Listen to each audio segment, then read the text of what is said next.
How you doing, guys? So today, just want to go over something pretty brief. I've been running into groups of people that claim that they have the ability to speak things into existence, and I mean, of course, most normal people will look at that and say, well, "What are you saying? Are you saying you're God, or what do you mean by you can speak something into existence?" And there's people out there from different denominations that believe that they have the ability to command things into their life. And I'm just recently uh, looking at this now, and of course I don't agree with it all. I don't believe it's true at all. But that's today I want to talk about it and why people think this. And the reason why is they go to Proverbs chapter 18, verse 21. And just a warning to anybody that does believe that is going to watch this video, you will be offended during this video.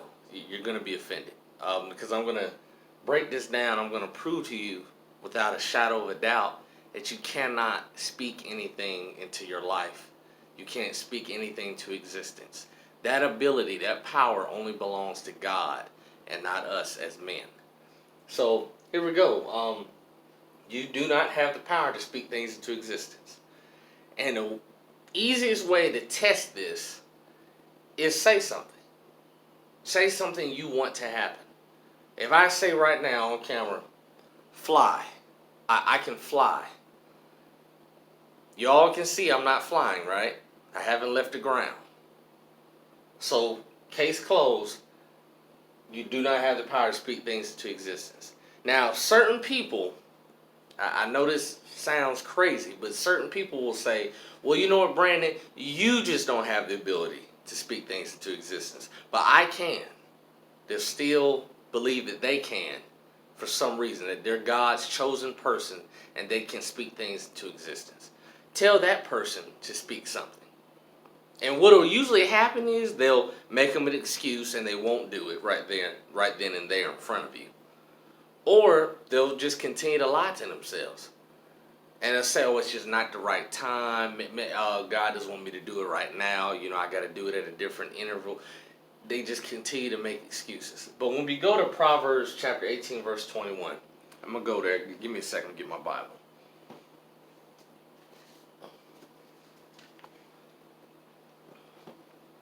Here we go.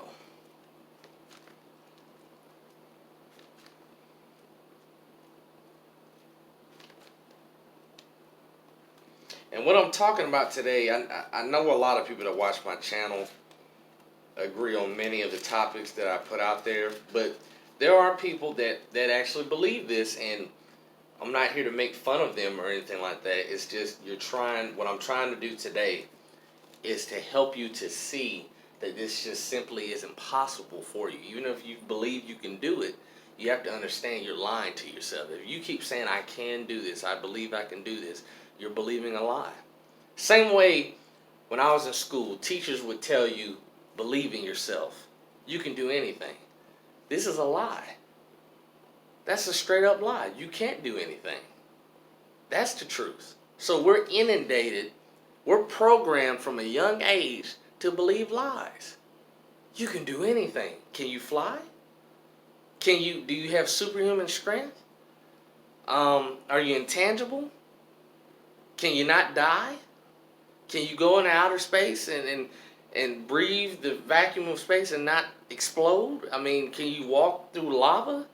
You see what I'm saying? Like, and again, I've had an argument with a friend over this concept that you can't do anything. And this person is so deceived in his own mind. He believes he can. He believes if God gives me the power, I can do it. I'm like, God will never give you the power to do any of that. He said, how do you know? Because I read this Bible. I read my Bible. He said, no, God operates beyond just that Bible. He could just select me one day and I'll just have these powers and just wake up and I can do these things. Give me 1 second.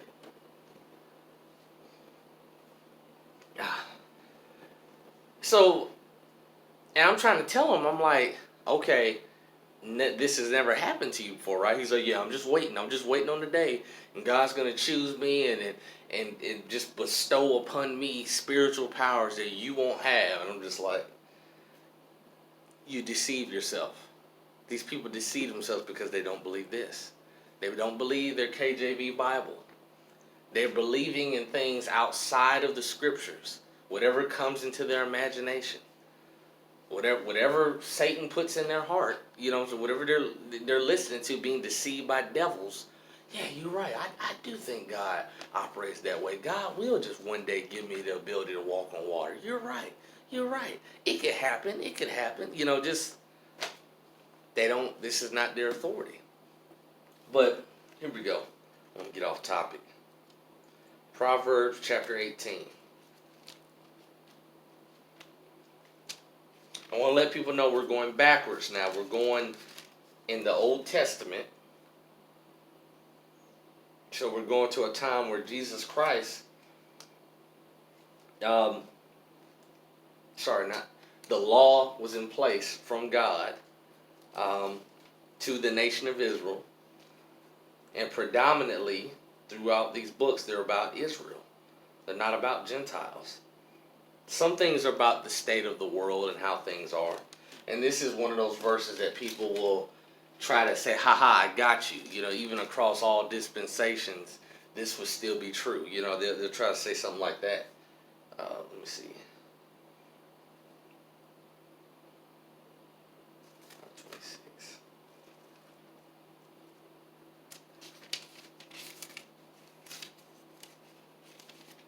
Okay, Proverbs 18, 21. Death and life. I said it backwards. Sorry about that. I can find my eraser.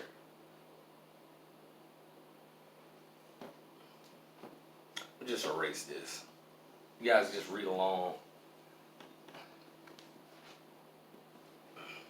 Death and life are in the power of the tongue, and they that love it shall eat the fruit thereof. So, breaking this verse down, a lot of people will go, I want to first add, this is literal. But it is not stating that you have the power to speak death onto someone like, I want that guy to die, and he just falls down dead. That's not what the verse is saying. Because if you believe you do have that power, do it right now. Speak something about me. And I've known people growing up in my life as a kid that have been scared of that. Oh, if you say you want that person to die, they're gonna die. They believe this. Foolish. Can't happen. You don't have that power. But they think so because they run to this verse. It is not saying that you can speak death on someone or you can speak life on someone. If that were the case, why are people dying at all? If I have the power, if every person on earth has the power to speak life into someone, then when a person dies, you should be able to say, okay, resurrect, come back. The only one that can do that was Jesus Christ when he did that with Lazarus. He's the only one that can do that. So we cannot do that. So, again, the verse cannot be implying that you have the physical ability to speak life and death into a person. I don't believe it's saying that. What it's saying is, when it's talking about death and life are in the power of the tongue, it's saying you can speak, for example, your tongue. I'll give you a prime example. This only that makes sense to me. What happened, I think there was a court case that happened maybe 2 years ago where a girl was texting her boyfriend and the guy wanted to commit suicide, and instead of telling him not to do it, she agreed with it. And she told him, okay, yeah, go ahead and kill yourself. Go ahead, it'll be better for the world if you was to kill yourself. And because he listened to her words, he hearkened to her words, he killed himself. That's one way I look at it. Same thing with the life. Someone that is about to kill themselves, you can say, hey man, you have so much to live. You know, the world would miss you if you were gone, man. Like, don't do that. You have so much to offer, the world, your family, so much joy you bring to people. See, you're speaking life into that person, not physical, they're being brought back to life, not in that way, but the point is positive. I don't know how to explain it. They're on the bridge. They're on the verge of killing themselves, but you're saying some positive things that are making them want to live. You see what I'm saying? So that's how I look at that verse. It can't be implying that you have the ability to literally say just die and that person just dies, come back and that person comes back. That's not what the verse is saying. But you got people saying that, and they'll say, "I command it to rain. I command it to." I command you in the power of God to give me that parking spot. Like, whatever it is, they think they can speak things into existence, and that's how it works. The verse doesn't even say you can do that, by the way. It doesn't. It just says the power of death and life from the power of the tongue. It doesn't say you can speak things into existence. That's something that's just somebody added to the Bible. That's not even what the verse is saying. But people do it all the time.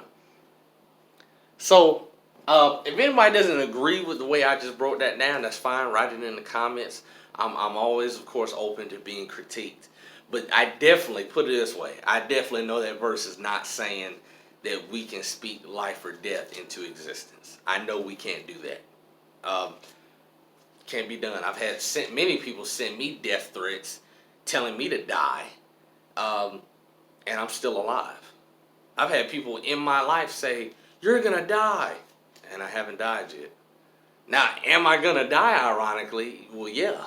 Unless Jesus comes back, to catch him away, which he is going to come back. And, I may not see that mortal death.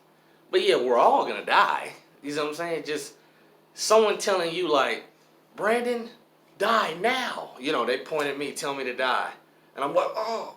And nothing happens. Because I probably would mess with them.